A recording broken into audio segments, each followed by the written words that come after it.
Hi, I'm Shana Meyerson with the Yoga of War podcast, here today with Muslim interfaith leader Anila Ali. If you appreciate and find value in these important discussions, please consider supporting the show. Your donations ensure that I can continue to bring you such amazing and esteemed guests. Details are pinned in the comments below. The world changed on October 7th, 2023. It didn't just change for Israel. It didn't just change for the Jewish people. It changed for humanity. On that dark day, some 6,000 Gazans, both terrorists and thousands of civilians, invaded the Jewish state and committed the most unspeakable and unthinkable atrocities in modern history. While most Muslims ran to defend the orgy of evil, Anila Ali ran the other way, citing her belief in the goodness of the Quran. Anila has been unapologetically defending Israel and speaking out against both the terror rampage and the antisemitism that has exploded in its wake.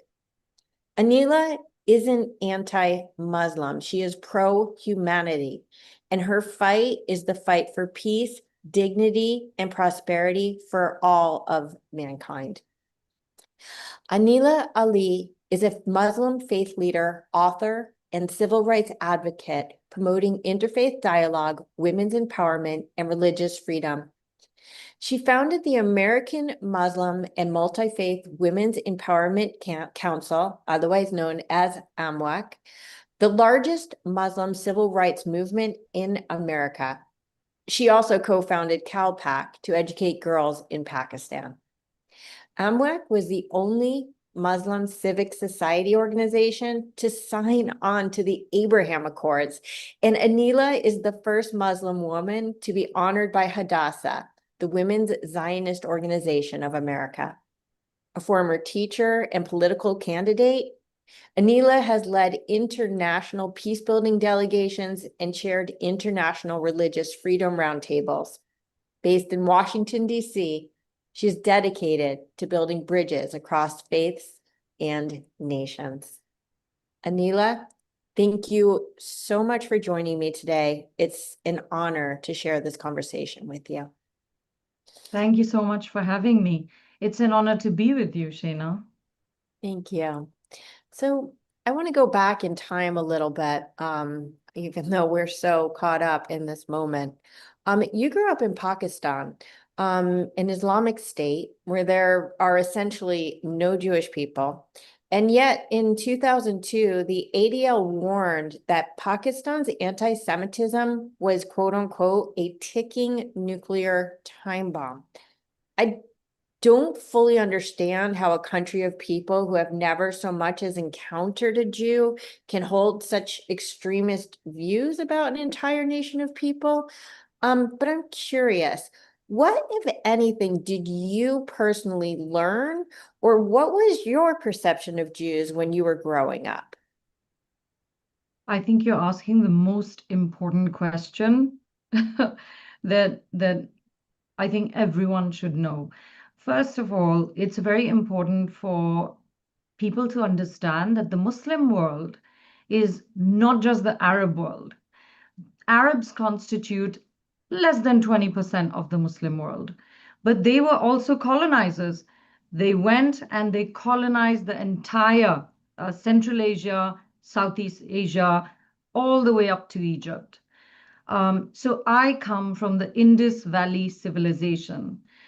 Pakistan was born a movement for religious freedom, rights for Muslims, out of the whole partition of India and Pakistan. My family, they were the leaders of that movement, not just in India and then Pakistan. And my family was not just the men, it was women. Both my grandmothers,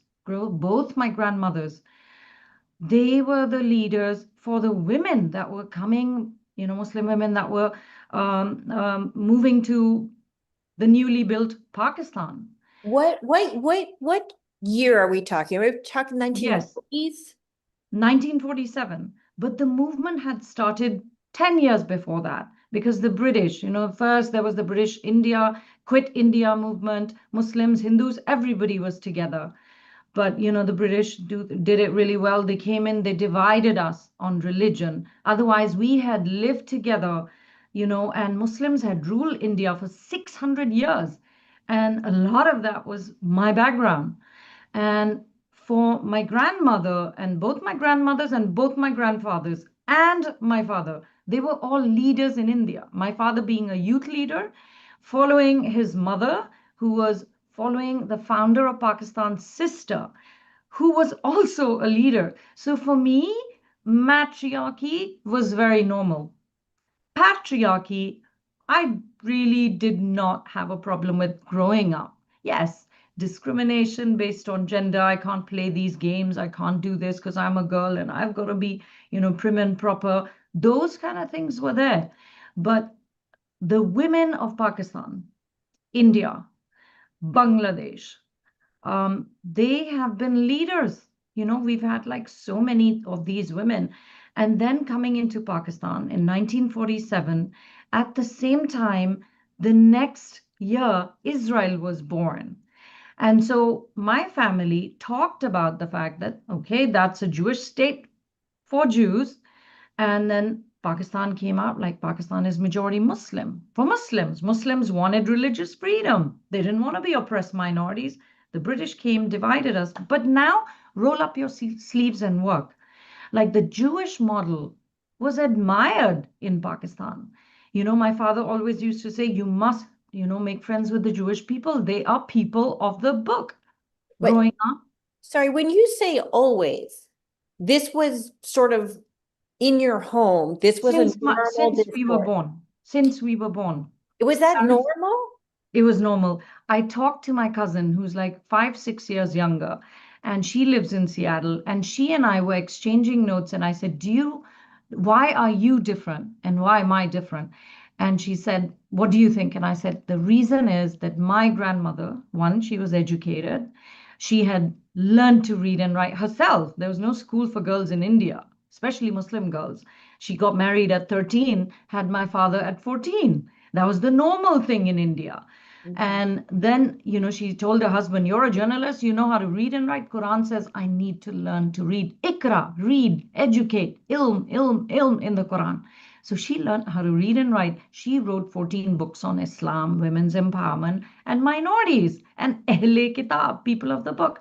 So when I was born in a Pakistan that valued religious freedom and human rights, dignity for women and minorities.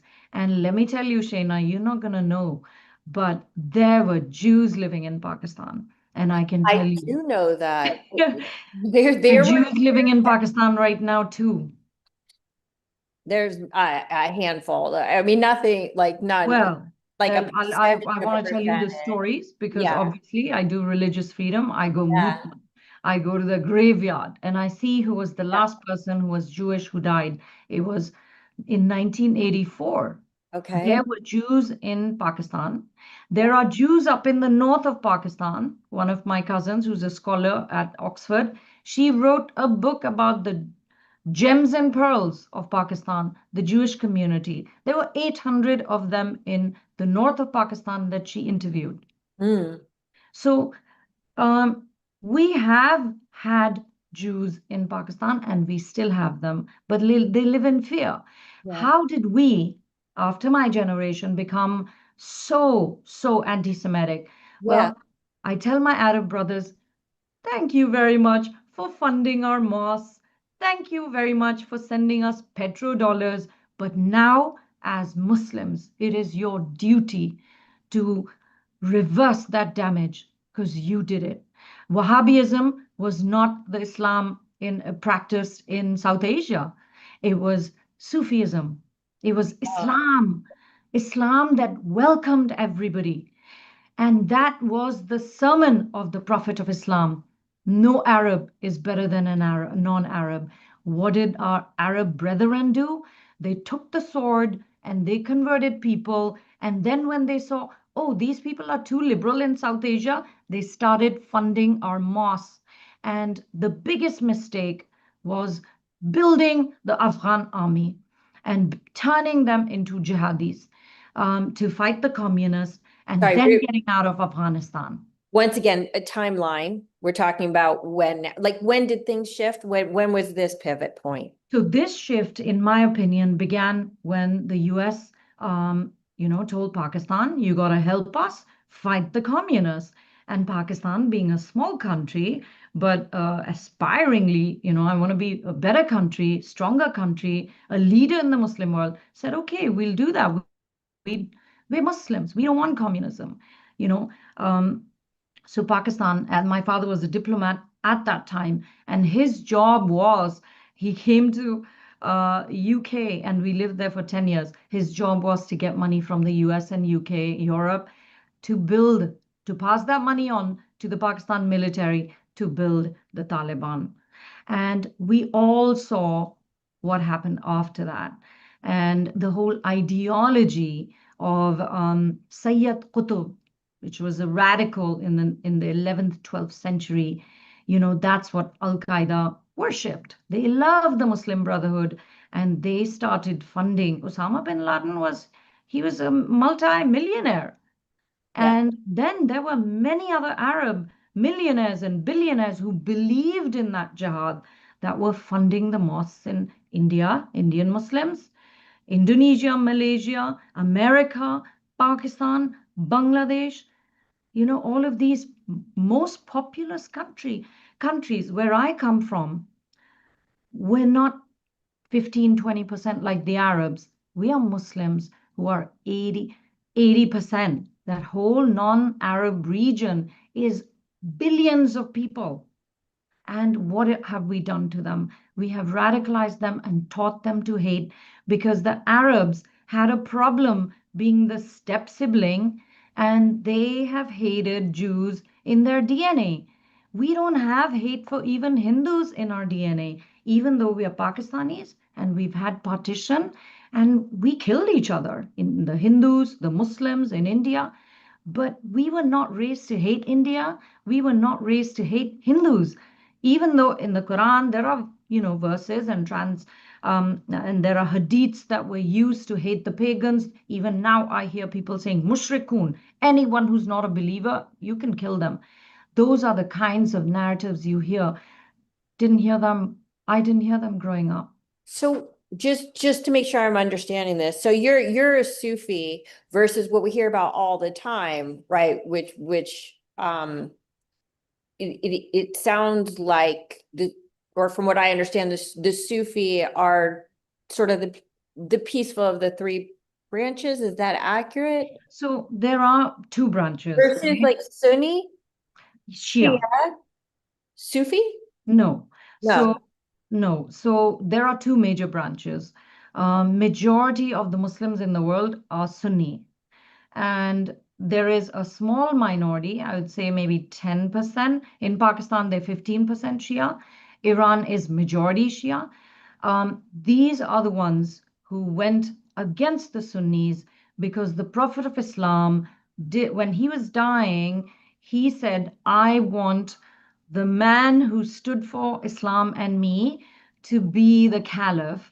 And even though, he had his cousin, Ali, uh, he said, I want this man because he's older, he's senior, and I believe, he was setting an example for meritocracy. And so he said, not bloodline, which is what Arabs love. They only believe in the bloodline.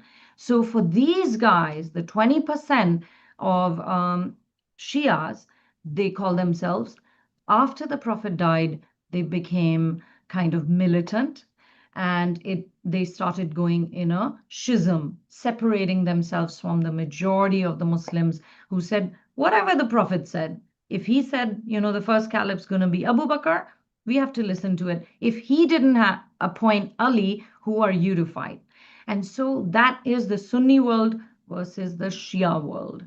Even though ideologies are the same, God is one, Prophet, and then all the other books, your book, Bible, Injil, the book of David, all of these books, we're supposed to believe in it. And I grew up learning that.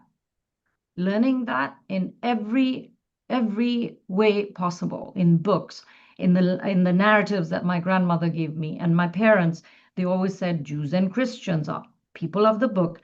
We get our religion from them. The monotheism came from Jews Right. to the Muslims in Arabia. I mean, they got it from them because they were them. They had gone astray somewhere, which it says in the Quran clearly that you had started worshipping idols, but now you're back. So empty out the house of Kaaba, which is where Muslims worship. And that's what the Prophet did. He was following Abraham, Yeah. Ishmael, and Ishaq. Yeah. It is very interesting. The Abrahamic brothers, as you refer to them, of course, we all have the same forefathers. But before we get into some of those deeper aspects, I do want to just go back to, because the level of anti-Semitism as reported by the ADL in Pakistan is very dangerous. And even just as recently as a few weeks ago, Pakistan was actually threatening Israel with attacks based on what they see as the humanitarian crisis in Gaza, military attacks. Regardless, it's I'm gonna put this as delicately as I can for myself. It's always interesting when activists, right, advocate for sort of countercultural ideals. And let me make this personal. I have to be honest. It's extremely upsetting to me, for example, when I see Jews who are rallying with the jihadis or defending anti-Semites, going against the Jewish ideals that they claim to represent. I see their behaviors as a betrayal of the Jewish people. How is your defense of Israel and the Jewish people different? My defense is different because I know my religion. And by the way, I do want to mention that you should also be keeping your eye on India and Bangladesh. Why? Because Bangladesh is 200 and something, 180 million people. India has gonna have more Muslims Yes. radicalized than Pakistan very soon.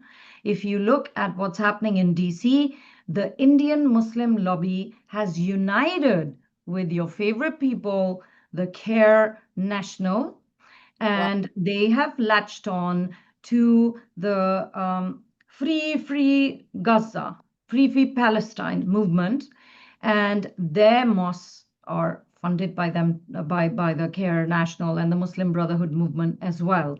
and So that's very the interesting. whole area is a problem.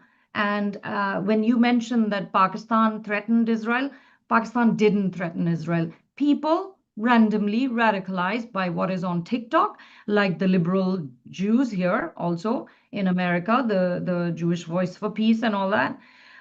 They also watch TikTok and get their news on TikTok and Al Jazeera.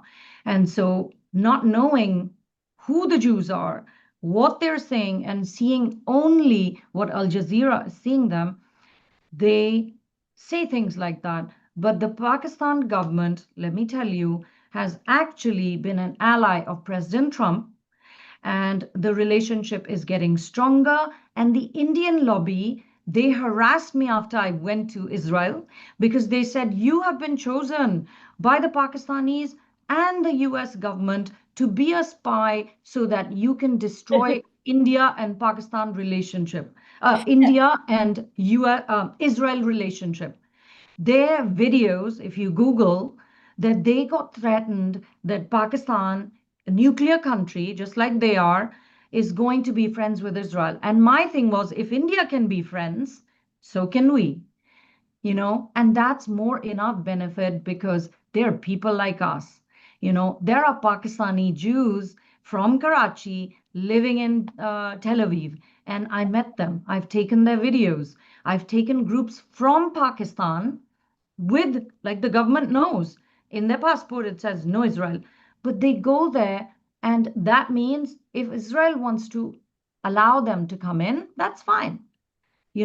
So things have changed, and it's very hard for countries like, the for the world to swallow Abraham Accords and say, oh, Arabs and Israelis, they want to be friends, then who the hell are we to stop them? And then also Pakistanis, they also like Israel. India finds it really hard to swallow that. So conspiracies abound. But let me tell you, Pakistan government actually met the foreign minister Kasuri under Musharraf was the first one who he was called by Clinton and said, hey guys, let's make friends with Israel because that's used as a wedge issue.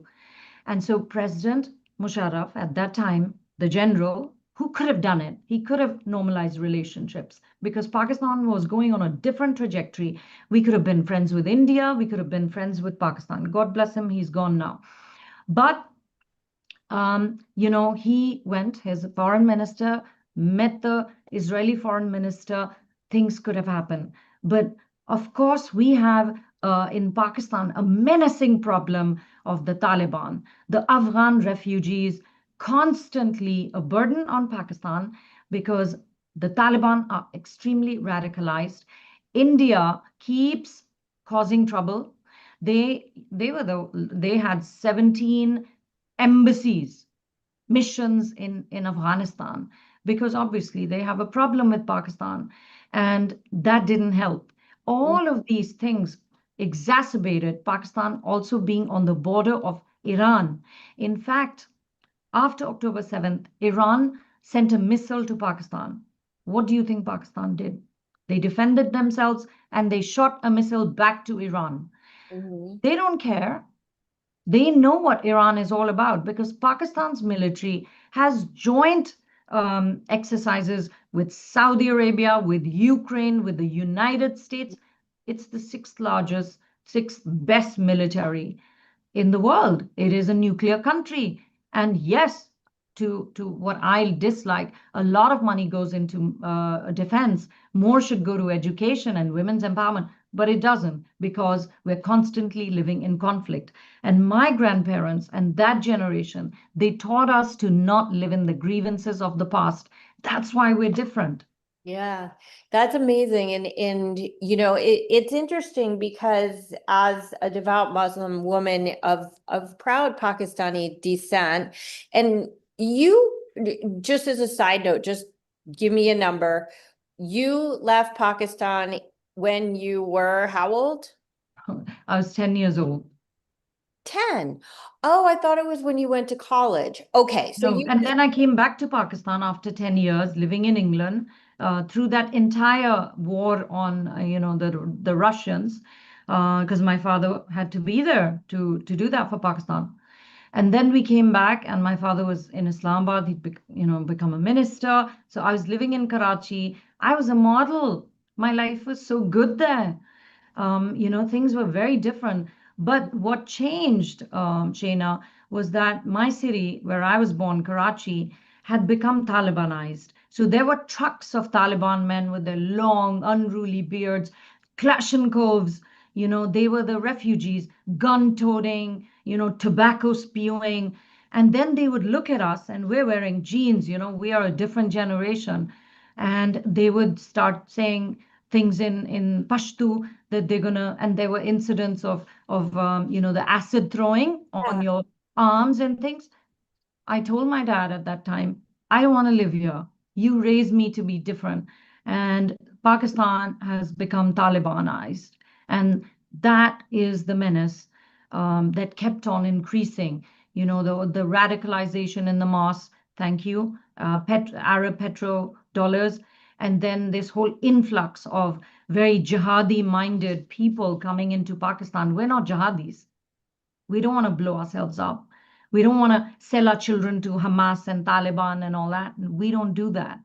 Yeah. But we got radicalized because our mosques are teaching, they're getting funded by all these radicals, and they're teaching our people to hate. This war is personal to me. The hate for Jews is personal because it is also the hate for Christians they're teaching my people. And Pakistan, most of my family, friends, everybody's educated by the Christians. And we are taught in Islam, we have to educate and we have to respect our educators. And you know what's happening in Pakistan? I'm the Religious Freedom Roundtable chair. I have to protect my Christian friends too. Yes. Forced conversions of Christian girls. And Christians are the most patriotic. They were the Dalit Hindus in Pakistan, India. They were the Dalits, untouchables. So Christian missionaries go to Pakistan. They convert them. We allow that. I'm so happy when I say, okay, I'm happy that they're not untouchable anymore, that they go to church and Hmm. I advocate for them. So for me, the hate for Jews, Christian, pagans, Hindu, Buddhists, that is what my father taught the Pakistanis. You can't do that. You were a persecuted minority in India. We made Pakistan. We can't do this again. We can't bear this. We can't do it to other people. And he was the one who secured the Hindu sites. He wrote all the laws for, the protection of the minority houses of worship. Yeah, it goes to prove that so much of what we believe, the ideals that we hold, come from the home. That this Taliban terror infrastructure is swirling around you, but at home you had a father and a family that instilled in you, values of tolerance and understanding. I'm curious, like, so at what point in your life did you decide that, like, making peace with your Abrahamic brothers and sisters wasn't just something you were interested in, but something that was going to be such a big part of your life's mission? And like why? Like, I understand why women's empowerment, and particularly in Pakistan, is a very personal issue to you. Of course, of Why, course. why, why do you care so much about making peace with the Jews, with the Christians? Why is this such an moral imperative for you? So I chose America so that I would run away from all these Muslim countries and I would raise my daughter to be who she is now, a proud Muslim American, the wife of a US Marine sergeant, loves America and can do whatever she wants. And I came here, 9/11 happened. And from being like blending in, I'm standing out. And people are telling me, so where do you come from? So is your family okay? Do you know the family? Do you know the hijackers? Majority of the hijackers were Saudi. They were from Saudi Arabia. They were not from my country. Right. And I'm finding, oh my gosh, I got to educate my fellow Americans. And I'm an educator. So I decided, like, I'm going to create this nonprofit so that, and of course, my children are getting called terrorists. My friends' children are getting called terrorists. And we don't know how to deal with it. I contact my friend. She's Jewish. She's with ADL. ADL fights for everybody. And they're in schools and they have the literature. And so Melissa, she was a friend of mine. I called her and I said, you got to help me. What do I do? She said, right, we're going to show you how to do this. Then I realized the city that I chose it because it had churches and synagogues. Again, going back to, we want to live with the people of faith, monotheistic faith. That's what we do. And all of a sudden, I do feel we've forgotten our teachings. But at that time, our allies were the Jewish people, the Christian communities, two Mm-hmm. major allies who stood with us to fight that discrimination against us. And, it was a natural alliance that they would stand up for us because they know what persecution is. And when I went to the mosques in California and I started speaking out against terrorism, which is what had driven me away from my own country of birth, I never wanted to leave Pakistan. It was such a fabulous country that I lived in, luxurious for me. My family was one of the founding fathers of it. Why would I want to leave that and leave my family legacy? But I had to, thanks to the Talibanization and the radicalization. And I'm coming here and I'm finding, I go to the mosque. What do I hear? These people, are cursed in the Quran. And I'm thinking, who are they talking about in the mosque? the Quran says you can't be friends with Jews and Christians. Yes, in that context, in the story of a battle, we were fighting. And when people fight, whether they're husband and wife, they're teams. And at that time, God said, don't be part of that team, be separate, then make friends and treaties. Every story, I mean, look at the Bible, look at the Torah, everywhere there are stories like that people have battles and then they make friends. That doesn't mean that you have to be in battle for the rest of your entire life, that you have to be in constant conflict. And I'm hearing this thing about Israel, the bad guy in the Hamas. And how do you do that? Well, first you start with Israel. You start by the BDS movement. Then you start saying, oh, the most poor Muslims, poor Muslim. I was not a poor Muslim. I had a voice. I had friends. I had allies. And that's what I trained a lot of the South Asians to do, advocate for themselves. I was on a profiling list, me and my family. After 9/11, we were told to get off the plane. We'd be outside waiting. We embarked. We go to just before the plane, outside of it, and they would say, Ali family, can you all come here? And my More kids, than once? You were on a list? all of us. So I was on a profiling list because my date of birth matched that of a terrorist. And so my whole family was sidelined with me. And sometimes I had to be in these detention rooms with a policeman and a dog, and they'd say, where's your stuff? And I'd say, please find it. And I decided that this, is just not okay. And I'm not going to let this happen. I was also the founder of AMWEC. I was the founder of CalPAC. I was the founder of the Pakistani American, Pakistani student IPPA, Irvine Pakistani Families Association. I'm raising money for the schools. I believe in the American dream. You're not taking it away from me and my children.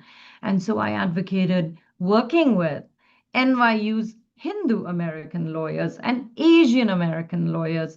I didn't care. We all didn't care. We said, if this is going to happen to me, it's going to happen to Muslims from the Christians, from the Arab world. It can happen to anyone. And there were 6 million people. The other guy was a Jordanian blind guy. Both of us got together and we got people off that list with our story. Of course, NYU Center for Human Rights and Global Justice. They were the ones who produced it in 2008. The whole global entry program came. They gave us, here's your way to redress and get out of this list.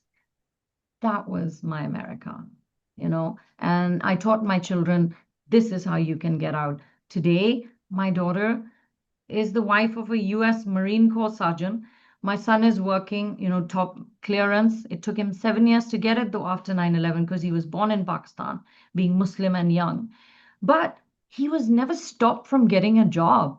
They just would take long to give us a security clearance. And it took him 7 years, but he, he worked on Air Force One. He's an amazing engineer and Right. loves America. This is the American dream. And if we, start ruining it, like electing people like Mamdani and not understanding that Care National, Islamic Relief, MPAC, Engage, all of these people are evil, and we, continue to support them, we are jeopardizing the future of our children. Yes, we are, and yes, they are. And how do you reconcile the fact that the things that they're like, CARE is tied to terrorist organizations? This has been proven over and over again, but they do it in the name of Islam. So they have their defense of that. How can you explain to viewers how Mamdani calling, if he's not calling for the Intifada, he at least condones the calls for it, or CARE, or these or just go down the list of terrorist organizations who are doing what they do in the name of Islam. How do you explain that this is not, when they will say, they know their own motivations. This is their motivation. Okay, so Shana, if I sit and answer the question, it's going to take a long time. But what Okay. I want to say to Jewish people Yes. is that wake up. These organizations and these individuals are a marriage of convenience between Islamism, Marxism, socialism, Right. and they're all anti-Islam. You know, when I hear something in Christianity, I'll ask Christians, I'll ask a pastor and say, how should I understand this? Help me. And that's what I want Jewish people to do too. If somebody's telling you that terrorism is allowed in Islam, challenge it, because it's not. Terrorism is haram in Islam. You're supposed to make peace. That's what the Prophet did. He didn't want war. He didn't even want to take up his sword against the pagans when he was entering Makkah.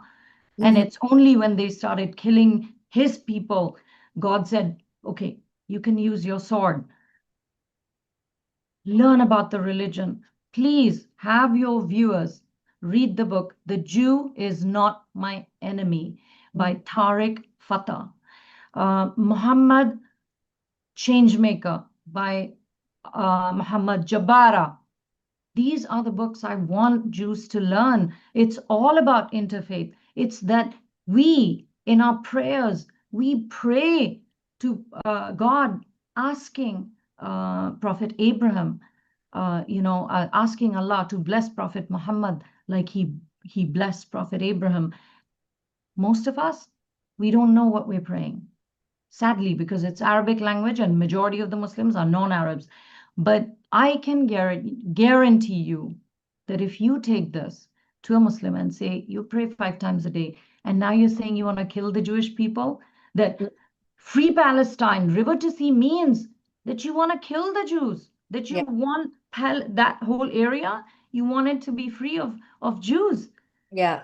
So ask them, do you believe really that you want to kill the Jews to have a nation for the Palestinians? Because God doesn't even mention Palestine in the Quran. Sure. There is no word Palestine.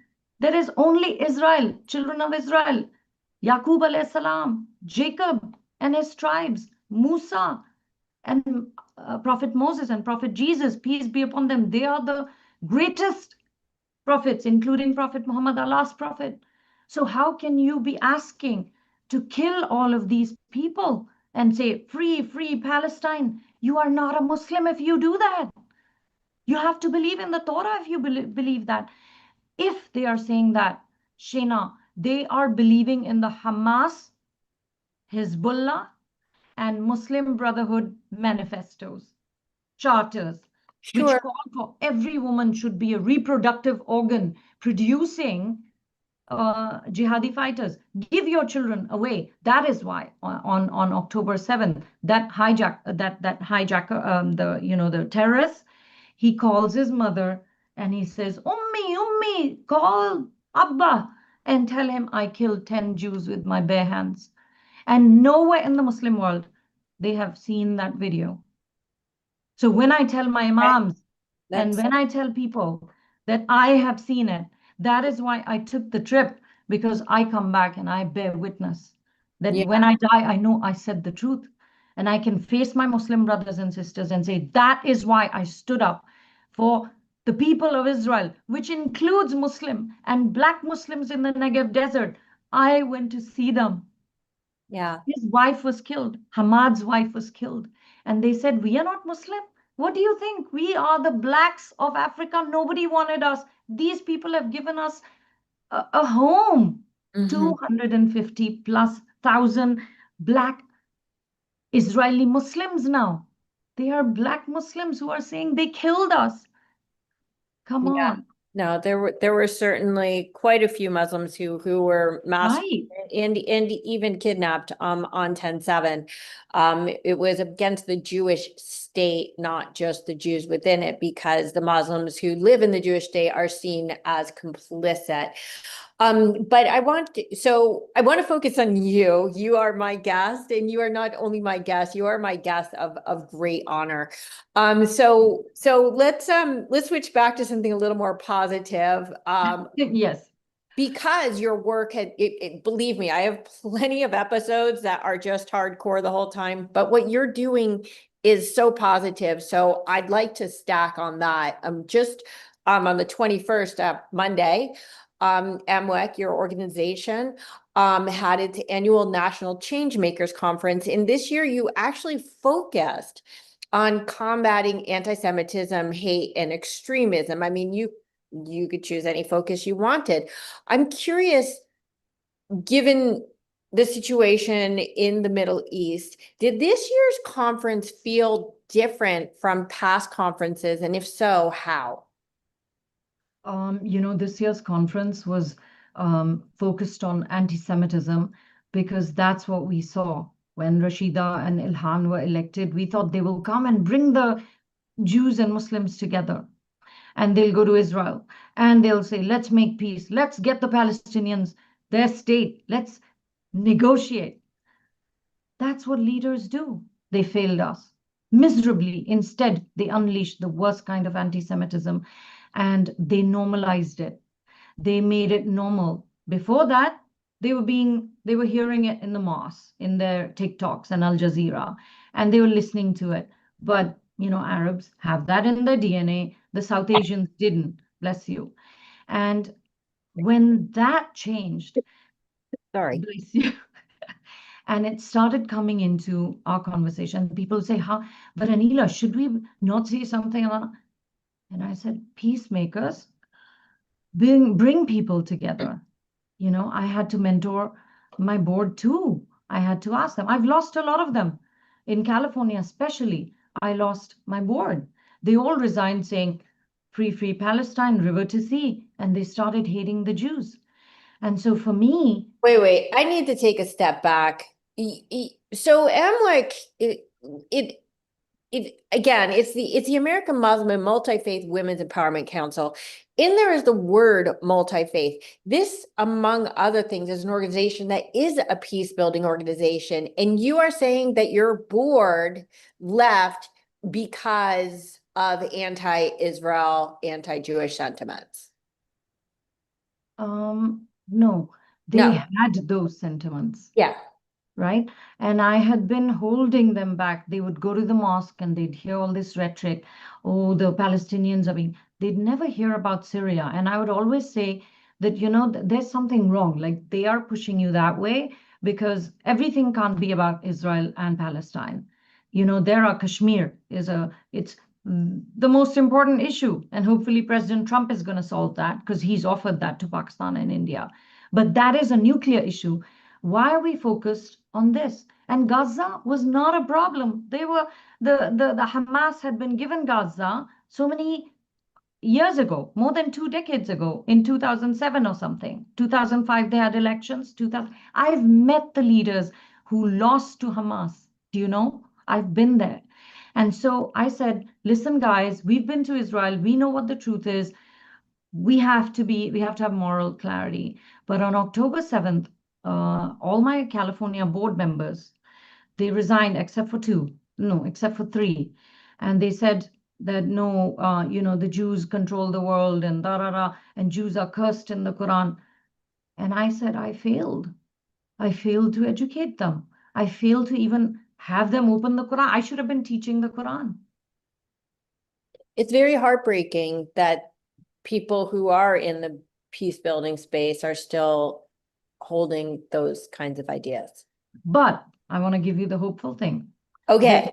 That we built AMEC from scratch. A couple of my board members from California, Suraya Deen, Zeba Zebunessa, they moved here.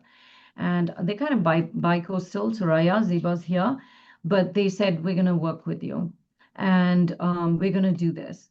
And together we built an organization that is not going to have, any kind of qualms about standing up for what is morally right. And in our faith also, because we are multi-faith, we have Jewish people, we have Christians, we have Sikhs, and we have Hindus. So we're not gonna turn a regional conflict into, our relationships and have geopolitics of these conflict regions, divide us. Like today, what can happen, Shana, is like Muslims and Hindus, Indians and Pakistanis. We can stop talking.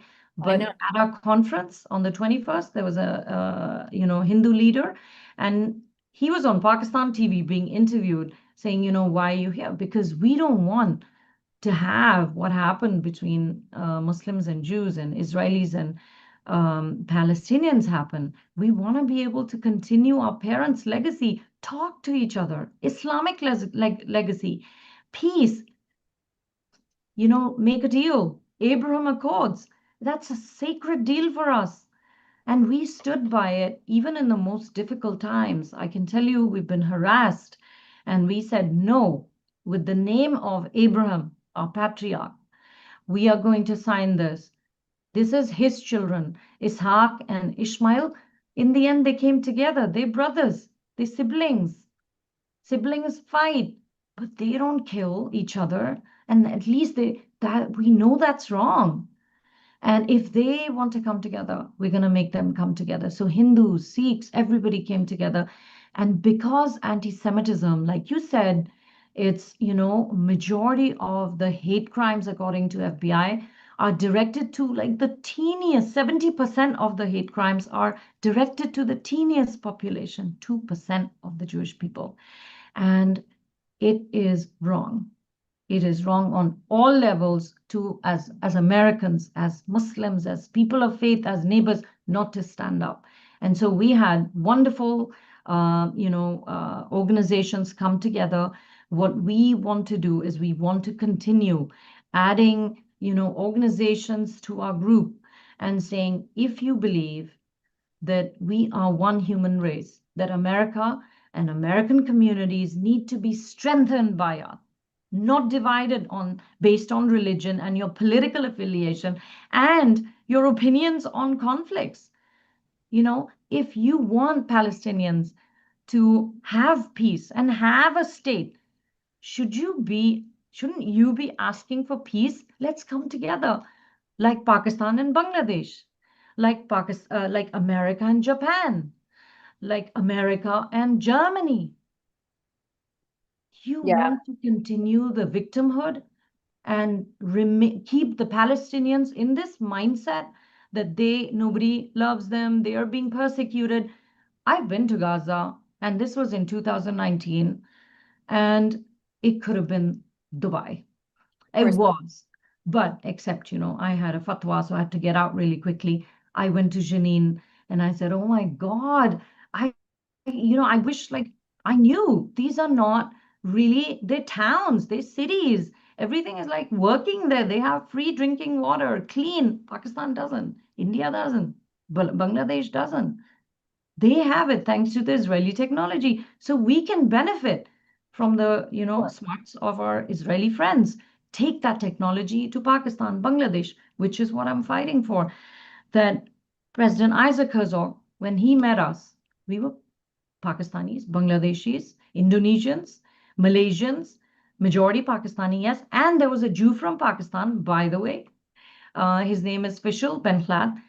He's the one who kept telling me, take me to my homeland. And I asked the Pakistan government, I want to take him. They gave me permission to take him. What happened after is another story. But I took him. And Ahmed Qureshi, a journalist from Pakistan, we were all there meeting. President Herzog said, go back to your countries, Muslim countries, tell them we want to be friends. And I said, that's what we're going to do. And that's what we did. That we said, Jews, Muslims, Christians, let's come together. We have to be stronger than this very marginalized, loud, annoying voice. And we have to tell people who they really are. There's, the time to be nice to them, to sugarcoat your words and your language is over. yes. It's time to tell Jewish people, who are your allies? They're not.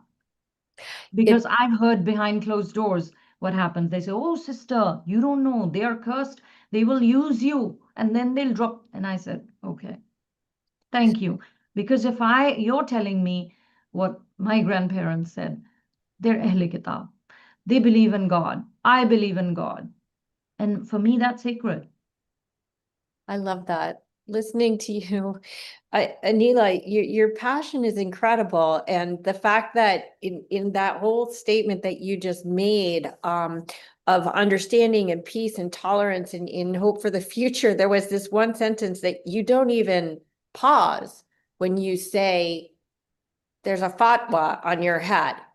And you're just like, and blah, blah, blah, blah, blah. Okay, that's remarkable. That's a remarkable point that people have to understand, that you're not just advocating for love between Abrahamic brothers and sisters.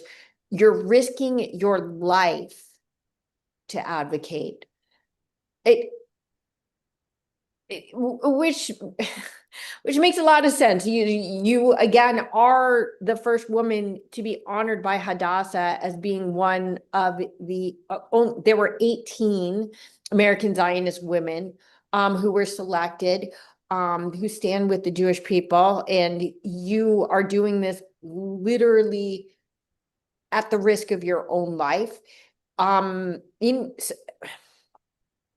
It's mind-blowing in a way that I think most people can't wrap their heads around. I'm thinking, of course, of Salman Rushdie, that even decades later, somebody was still trying to assassinate him. It puts your whole life at risk. In your own words, you proudly identify as a Muslim Zionist. What does that mean to you, and why is that worth risking your life for? Till my parents were alive, I knew that I didn't want to transfer till my kids were younger. And then in the past 4 or 5 years, I saw, the terrorism, the radicalization, the Islamism take over America. And for me, living in America is a privilege. For my kids to be where they are, I'm thanking my nation, the country that has given me and many millions of Muslims refuge. And we have to be more grateful. And that means that when we go to a mosque and we hear this kind of rhetoric against anybody, I mean, I love, of course, Jews and Christians because they are my people, they're Abrahamic people. But against anyone, we have to rise up. Even Shias, we hear things about Shias. And no, Islam says, La ikraha fid din. There is no compulsion in religion. And you don't use religion. The Prophet's relatives were pagans. They didn't accept Islam. Did he force them into conversion? Never. If they wanted to convert, he could. And we were just talking about this the other day. We're saying all we have to do is read these books, and they need to be translated into every language so that Muslims, actually non-Arabic speaking, actually understand what the Arabic speaking Imam is saying, and they're able to contest him. Because that's what I did. I lived in Saudi Arabia, I started speaking Arabic, and I said, no, I don't like what you're saying. Sorry, that's not what I heard. I have read. I opened up the Quran. I started reading. So we must read. We must learn. I learn about Judaism. I learn about Christianity. That's what we gotta do. I learn about Hindu, their religion and their faith. Everybody. I want to learn about everybody because that makes me a stronger Muslim. I learn about Allah's people. Allah's created everybody.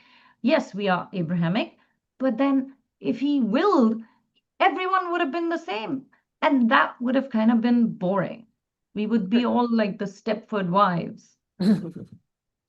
Yeah, it makes you not just a better Muslim, it makes you a better human. I know you wanted to finish in an hour, and we've got 5 minutes left, and I have 5,000 questions left. So I'm gonna just go ahead and skip down.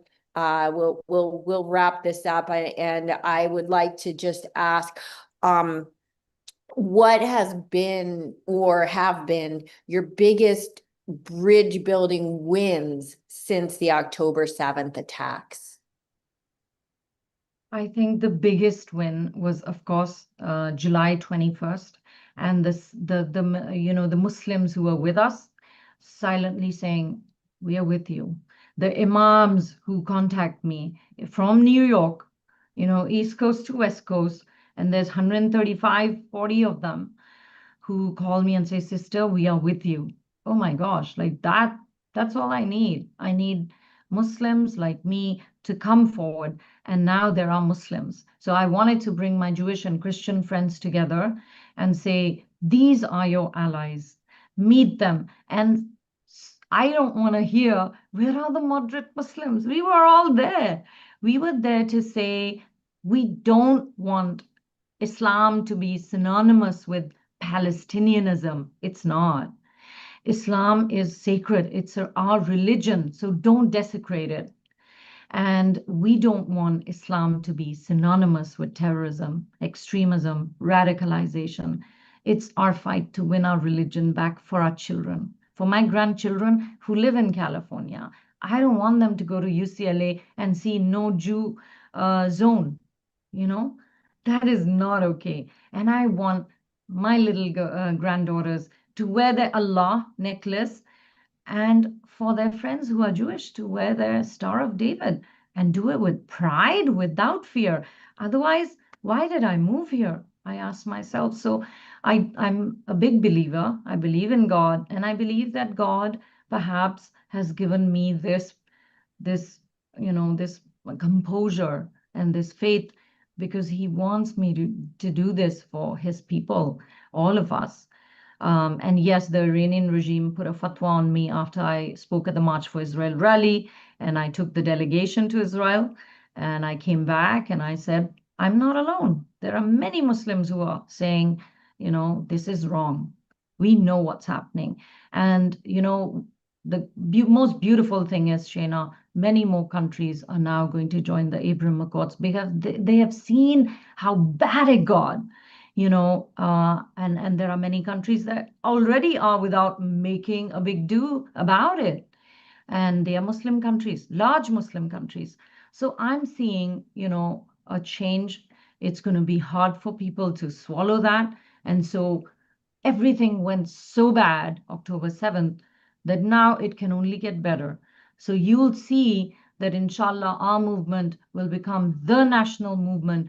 Jewish, Christian, Hindu, Sikh organizations who believe in standing on this platform and fighting together for religious freedom for everyone. They need to be part of this coalition, whether you're a church, synagogue, Chabad synagogue, whoever you are, join us, because our voices will then be the voices of America. And then we can silence all the extremists on the left and right who are, who don't like us. We'll be so strong. Ultimately, there are only two ways to peace. One is through war, and one is actually through peace. And that's the hope that the Abraham Accords afford us. And it's also amazing that AMWEC is the only organization. I don't even know what that looks like since it's between states that signed on to the Abraham Accords. So thank you for that. Anila, you are building bridges, you are creating a better humanity, and you are changing the world. So for that, I thank you. And I want to know, for our listeners, where can people find you and how can they support your work? Thank you. Well, join our movement. Go to ammwec.org, sign our manifesto. If you can donate and join our newsletter, obviously that's going to help. But most importantly, speak out with us, stand with us. And if you have a church or a synagogue or a mandir or temple or gurdwara that you go to, go there and tell them, join the National Coalition on Fighting Anti-Semitism and Hate. And perhaps that this hate will become some other hate. Anti-Semitism is always followed by some other kind of hate. And at that time, imagine you look left and right, you'll have partners, you'll have allies. My board member, she was told, what kind of jihad Muslim are you? Are you a jihadi Muslim? Are you a Muslim? What kind of Muslim? Be the Muslim that Prophet Muhammad was, and come join us, stand with our Abrahamic brothers and sisters.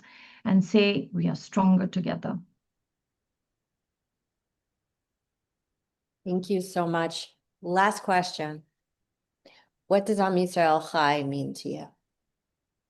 That this is the chosen land for the people of Israel. And Israel in the Quran means Prophet Yaqub, Jacob. The land of Israel is, Allah says, for the children of Israel.